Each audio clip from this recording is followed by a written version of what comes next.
بسم الله الرحمن الرحيم. السيد الرئيس، السيدات والسادة، بداية أود أن أنقل إليكم تحيات أخيكم رئيس الجمهورية السيد عبد المجيد تبون وتمنياته بالنجاح لأشغال قمتنا هذه.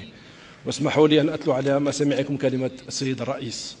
السيد الرئيس، السيدات والسادة، يطيب لي بداية أن أهنئ فخامة الرئيس عثمان غزالي على توليه رئاسة الاتحاد الإفريقي، كما أشكر فخامة الرئيس ماكي سال على رئاسته الناجحة لمنظمتنا، وأشكر أيضا فخامة الرئيس الأخ سيريل رامافوزا على تقريره القيم.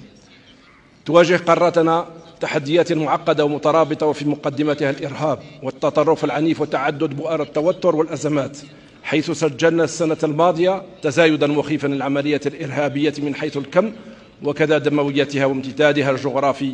ولذا نجدد دعوة لتسريع تنفيذ مقترحاتنا، لا سيما وضع خطة عمل جديدة للاتحاد الإفريقي لمكافحة الإرهاب بدلا من خطة سنة 2003 التي تجاوزت الأحداث.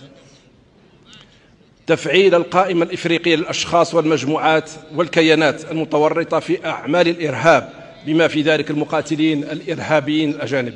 وأخيرا العمل على تجسيد مشروع الأمر بالقبض الإفريقي. السيد الرئيس، لا يفوتنا هنا أن نجدد دعمنا لحق الشعب الصحراوي الثابت في تقرير مصيره من خلال تنظيم استفتاء حر ونزيه بما يتماشى مع المواثيق والقرارات الدولية التي صادقت عليها الأمم المتحدة وقرارات الشرعية الدولية، ويتعين على منظمتنا لعب دورها بهذا الخصوص. وفي جوارنا المباشر تواصل الجزائر مساهمتها في دعم مسار السلم والمصالحة الوطنية في مالي من خلال تنفيذ اتفاق المنبثق عن مسار الجزائر، كما تحث الأطراف الليبية على الانخراط في حل الأزمة الليبية دون تدخل أجنبي وبما يحفظ وحده